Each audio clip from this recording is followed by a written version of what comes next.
Hello, good morning, and welcome to today's show, brought to you by Linda Miller State Farm Insurance. Hey, insurance is tough. Don't do it alone. Give her a call. Today, I have the pleasure of meeting with Tristan. Tristan is a individual who has so many irons in the fire right now, so I'm not quite sure which one to hit on. I'm going to let Tristan take care of that. Yeah, thank you for having me first off.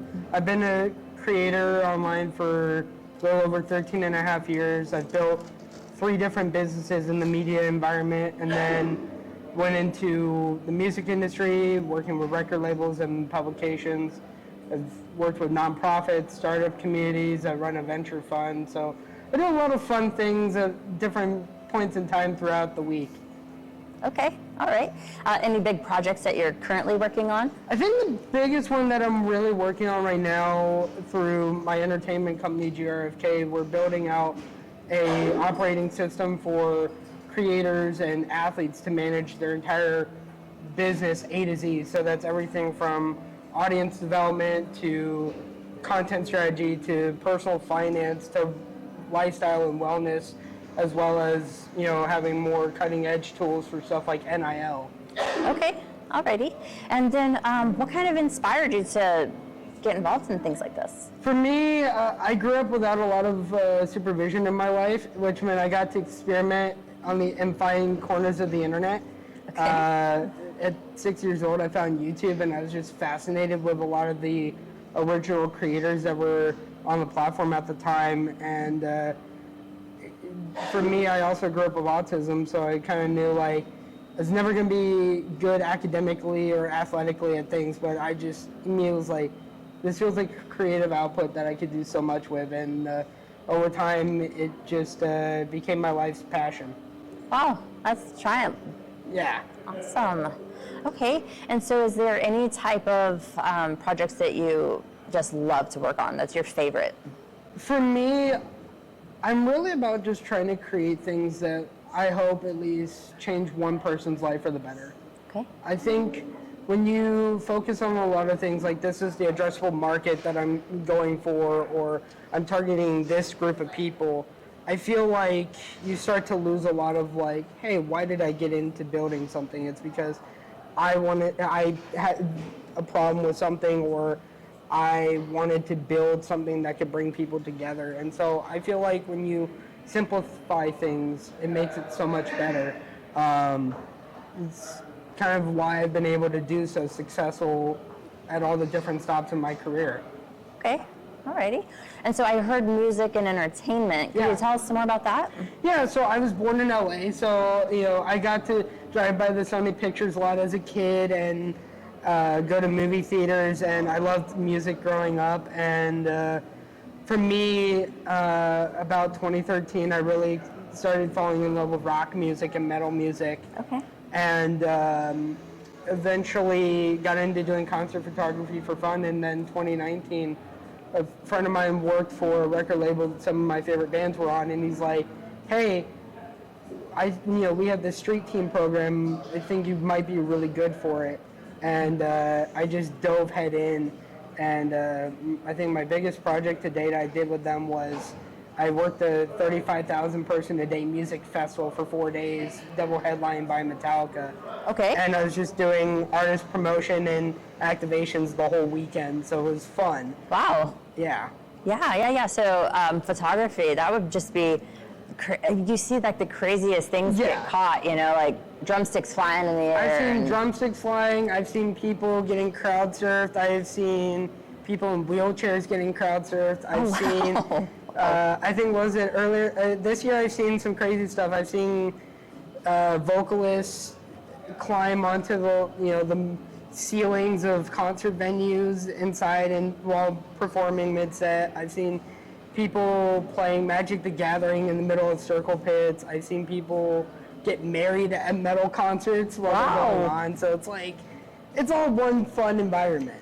Yeah. You never know what you're going to get. No, I love that. It's so fun. It seems like music comes up at least once an episode, and I must have just like a very big range of music from, country, love country, and then Lil Wayne, and But if I'm gonna go metal, Bullet for My Valentine. Bullet for My Valentine is great. I'm a big, like, top 5 metal bands for me: Spirit Box, Sleep Token, Bad Omens.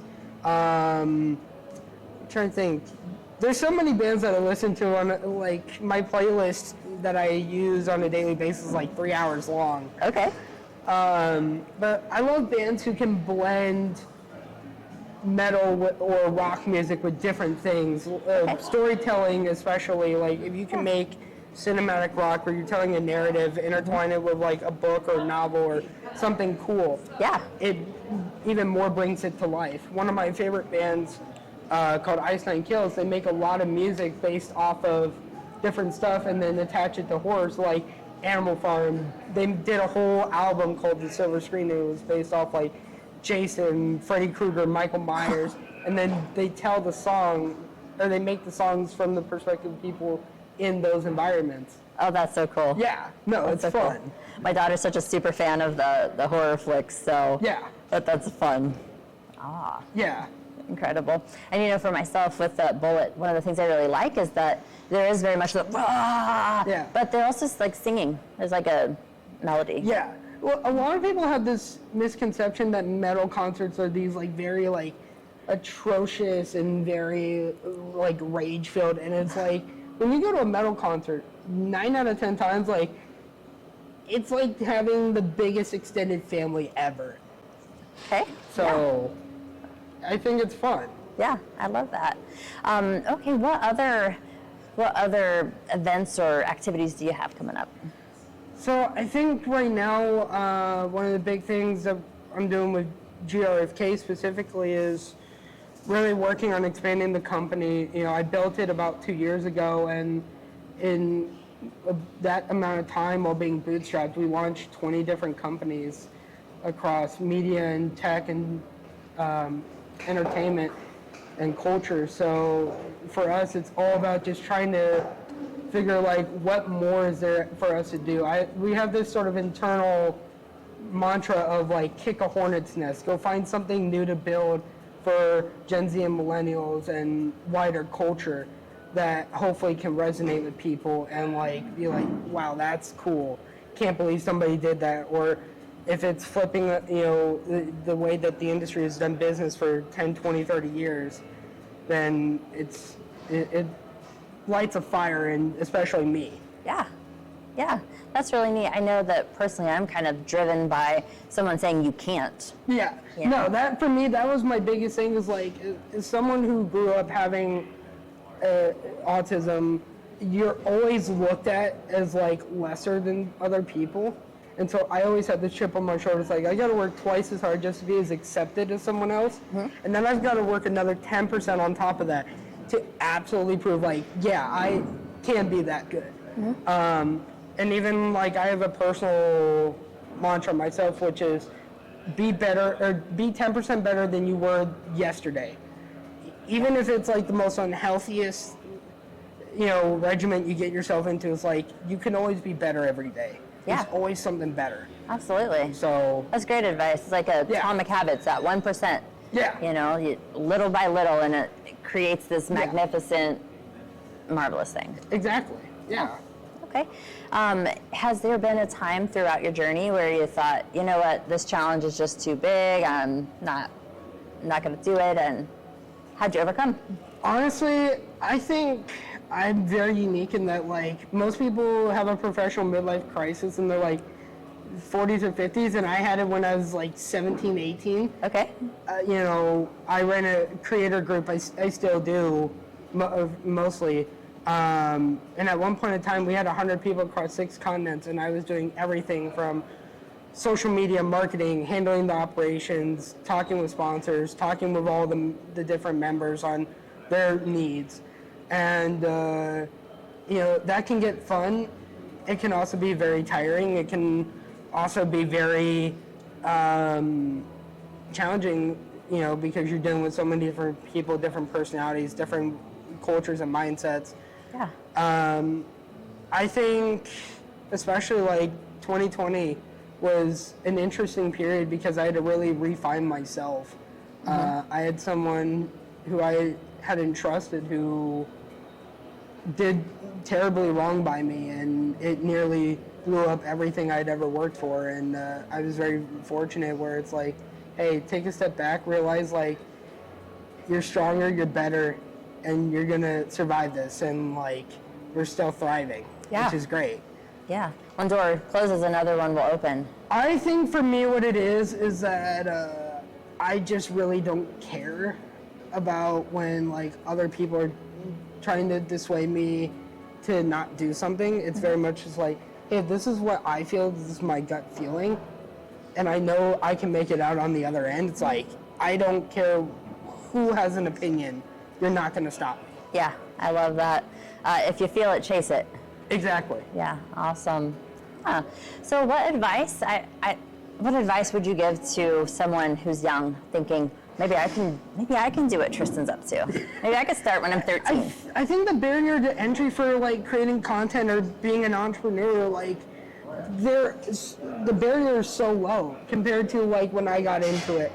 And I think that's a good thing, right? Because then you have more people who are able to push the boundaries and create great content, you know? Like, I remember one of my friends, this was back in 2016, was making Minecraft content. He's now been, for the last 3-4 years, making videos with Mr. Beast. So I look at it and I'm like, you went from here to here, like, that's insane. Yeah. I think the biggest advice I can give to somebody on a content level is just do it because you love it, and find a niche of content that you want to make because you love it, not because you want to get rich or famous. When it comes to business, I think, again, like, just find something that you're passionate about. Like, there's so many different things you can do. You can launch a consumer business. You can launch a media business. You know, I've seen so many people, because of TikTok, be able to build careers for themselves and do so many things that they don't realize. Sure. Like, I have a friend of mine who, universally in some corners of TikTok, is credited with bringing back like old Pierce the Veil songs. Okay. And then like they went on tour earlier this spring, and at one of their shows, they showed her on the video board, and then everyone on TikTok was like, "Is that her?" I'm like, "That's crazy." Yeah. So I think just like follow your heart. That's the biggest thing. Like, follow your heart. Don't let anyone tell you no, and just do something because you love it. Yeah, that's great advice. Kind of why we're here today, you know. Glenn, he just had this idea, like, you know what, moving to the Omaha area, there's so many entrepreneurs, there's not a ton of outlets for them. So he just loves to bring light to what. Yeah, like I moved here to Nebraska in 2014, and seeing what the startup world has been like for Lincoln and Omaha in that 11-year time period is so different from what I remember it. Yeah. I think it's also because as times progress, you've had more transformative players come into the space and actually build up the infrastructure and the ecosystem. Yeah. You know, a couple notable mentions for me is like Scott Henderson from MMotion. Okay. I probably talked to him more than anyone did during the pandemic. Okay. And like, I got to learn so much from him, from having those conversations, and just seeing as well like how he does things and how other people have started to do stuff across Lincoln, Omaha, other places. Yeah. It's like... What was his name? In Motion. I heard that last week. It's Scott Henderson. Scott Henderson, In Motion.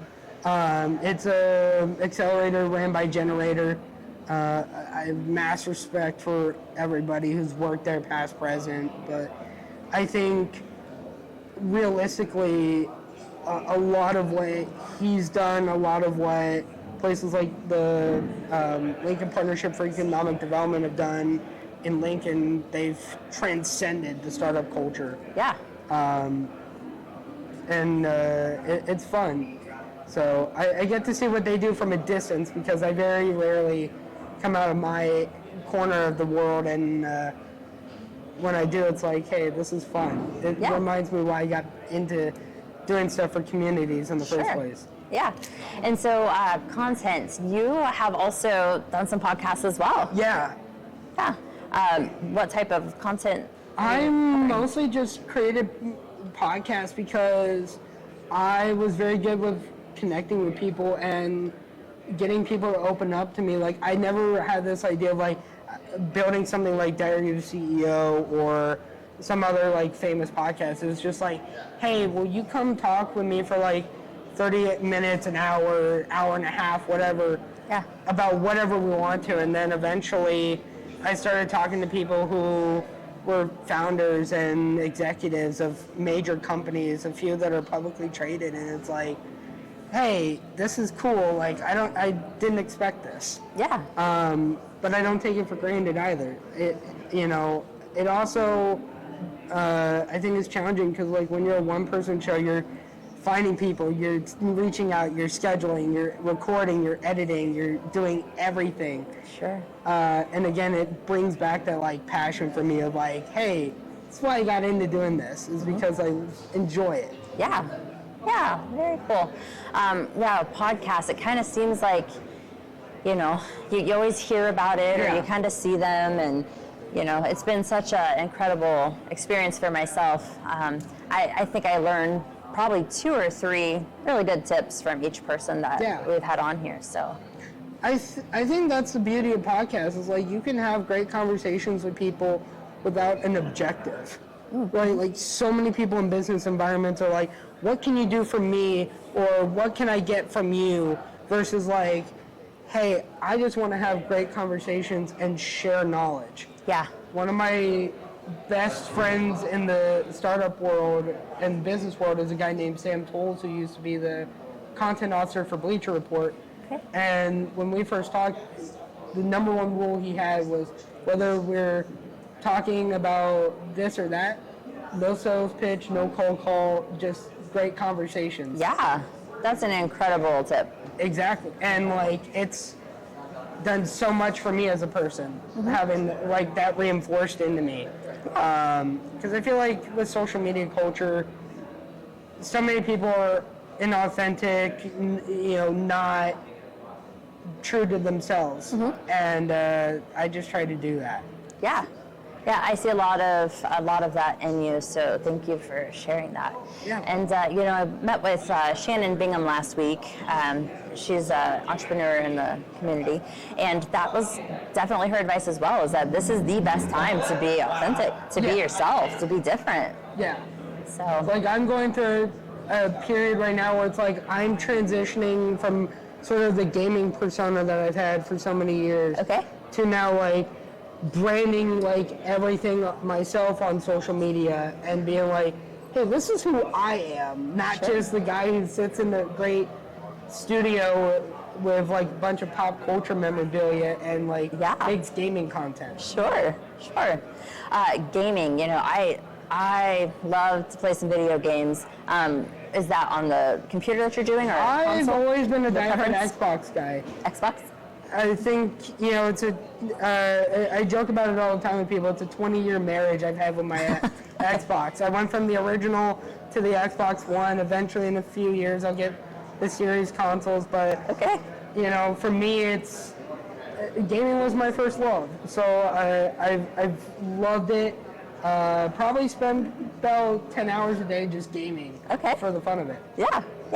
When I was growing up, it was the PlayStation and then, Xbox, back and forth. But like Spyro the Dragon or, little cutesy character games. But it's always fun. There's always a game that's... Oh, yeah.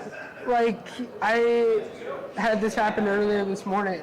2 a.m. in the morning, I was playing Far Cry, and one of my friends on Discord was like, why are you up at 2 in the morning playing video games? Like, you should be working or doing other stuff. And I'm like, I'm just bored, man. I want to have some fun. I just want to, like, roam around. I've already beat this game, but it's fun. Yeah, and I'm sure it probably inspires you to some degree. I think for me, it's an escape, really, because then I'm not looking at what I'm doing on my computer. I turn off the Wi-Fi and data on my phone. Yeah. I just put on my headset, turn up the volume all the way, and, like, just pay attention to what's going on in game. Okay. Oh. That's fantastic. Are there any other...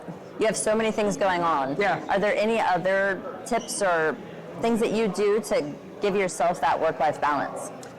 I like to think that there is no work-life balance for me. It's what I like doing is ultimately what I'm professionally doing. Okay. So I just try to keep like a passion for it. Okay. I never try to think like, hey, I'm doing this because I'm running a business or because I'm trying to, grow something massive. It's just like, hey, I'm doing this because I love it. And if you're able to keep that like in your heart, you're like top of mind, it's like great. Yeah. You don't have to worry then about like, oh, this meeting or that. It's like, cool. I'm talking with people because we're gonna have a great conversation. I'm doing this or that because content for me is fun. It's also my profession, but it's like, yeah. Is it kind of fearless in that sense? Is there anybody that you've been chatting with lately that's on a big radar, or you just seem fearless? There's a lot of people who I talk to, even sometimes that it scares me. Okay. Like one of my favorite stories I bring up is last year I, out of the blue, reached out to the chairman of Take-Two Interactive for resume advice, and he's like, hey, here's my personal business email. I was like, you're a billionaire. You shouldn't be talking to me. Yeah. Like, you run two of the biggest AAA game studios in the world. Sure. You have no reason to talk to me whatsoever, and actually did respond to me. Yeah. Which was great. I've talked to so many successful people. Even some people like in some of my family members' line of work, they're like, how did you manage that? I'm like, I don't know. I'm like, I'm as confused as you. Sure. Like, one of the big finance ones was I just went out there and got connected with the vice chair for the global corporate banking side of JP Morgan. Wow. Just like went out there, found their like contact info and their LinkedIn profiles, like connect. Did the same thing with the president of CBS News. CBS News. Yeah. Wow. I've done that with a few other people. Like I think I'm connected with like executives at Regal Cinema, at Paramount. Like you name the company, I probably have somebody in the senior leadership who I've talked to. Yeah. And it's just always a sign for me to be like, hey, you're doing good, but you're not there yet. Keep climbing. Yeah, it's like, if these are who you could be talking to, and you are talking to, then like, you can do better. Yeah. Like, and I'm also envious when other people have better conversations with people than me. Yeah. Like, there's a girl I follow on LinkedIn who I love her to death, but she posted one day she had a conversation with Bob Iger from Disney. I was like, I hate you for this. Oh. I hate you for it, because I'm like, I could pick that man's ear for like an hour. I'm like, hey, like, yes, you put out this book of your entire journey at Disney as a CEO, but it's like all the inner working stuff that people don't think about. Sure.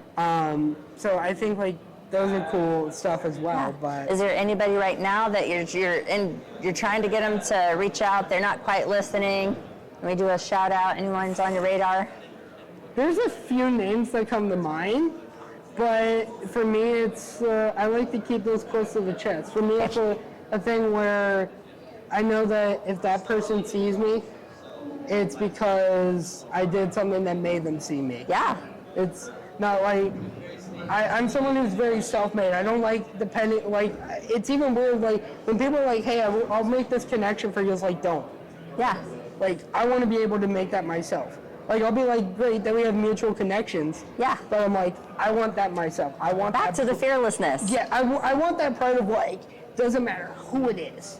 Yeah. Throw it at me, and I'll try to get them in contact with me. And I think like that, like having pride in that is a good thing. Yeah. Because then you worked hard for it. You didn't lean on someone else to get it. I like that. How about accolades or awards, plaques? Are there anything you want to chat about? Not really. I think the only thing for me, like award-wise, that I'm happy about is I got to speak for Startup Week for Techstars in 2020. Okay. My venture fund, we went through VC Labs, which is ran by Founder Institute, which gets thousands of applications, only takes like 300 people a cohort. So it was fun. Terribly fun sprint. So like I got to learn a little bit more about like what's it like actually running a venture fund versus like just investing in startups. But like for me, awards aren't something I really focus on. I just like, I think for me it's, if I'm happy with myself and I know the people around me see what I'm doing and they're encouraging me. Sure. That's, you can have all, it's like, there's a really good saying a friend of mine said, you can have all the money and fame in the world, but at the end of the day, like, who are you as a person? Right. Yeah, you don't get to take the money or the titles with you, do you? Even with like my companies that I built, I put it into my mind that like, even if Warren Buffett wrote me a 9-figure check, I would mentally be ready to rip that check up and hand it back to him. Yeah.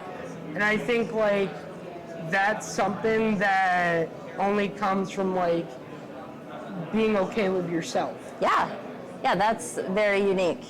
Yeah, very unique. A little bit risky, like everyone else in startup culture would be like, yeah, I'll take a 9-figure check. I was just going to say, Warren Buffett, if you want to be a sponsor, let's talk. Let's highlight the entrepreneurs in your community. Yeah. You know, and I love what Warren does. You know, as someone who grew up around investing, around the stock market, stuff like that, fascinated by it and love what he does. I think as well, just like one of the more humble billionaires out there, like, hey, owns the same house, drives himself to work at 90 years old, eats the same McDonald's order every single day. Like, that's a guy you gotta respect. Yeah, absolutely. Yeah. Absolutely. Well, that's incredible. Thank you so much for giving me your time today. I keep saying that experience is only an opportunity that was given. And I am getting so much experience and knowledge, so thank you for sharing. Is there anything else we didn't cover you wanted to mention? No, I think we covered a lot of good stuff. And even myself, I always have this belief like, hey, there's always something that I'm hiding that will eventually lead to a part 2 or coming back and sharing more. Like, there's always something I'm doing. I told Glenn this before. It's one of the things I've been doing for nearly a decade is every project that I do, I always sign myself to an NDA before we even start like planning out what we're gonna do. So like all the people who come to me when I'm planning stuff for like my creator group on our like anniversary, and they're like, so what's happening this year? I'm like, can't tell you. Like, holding your cards close. Yeah, I'm like, I'm the biggest fan of this, and I want you guys to be appreciative as much when I drop these things, because I know like that reaction is so pure. Yeah. Yeah, oh, I love that. Not me. I have to just tell my secret right away. I'm like, I'm so excited, I can't keep it. So yeah, it's unique. It's a challenge because you get so excited about things, you want to share it. Yeah. And then for me, I'm just like, when it's time, it's time. Yeah. And when it's time to rip that Band-Aid off, it's like, swing for the fences and hope you do good. And 9 out of 10 times, I've never had to worry. Yeah. I think there was only one time I was ever worried about something going wrong, and then everyone proved me right. I was like, thank God, I'm glad that this didn't go as bad as I wanted it to. Yeah. So. Awesome. Well, I am sure that we'll have you back. Maybe you could guest host and I'd love that. Another entrepreneur. Absolutely. Well, if you would like to be a guest on our show, direct message or click on the link below. Love to have you showcase your highlights. If you'd like to be a sponsor, you want to see your name on our brand, we want that too. Love to partner with you. Thank you so much for joining us, and look forward to seeing you again. Bye for now.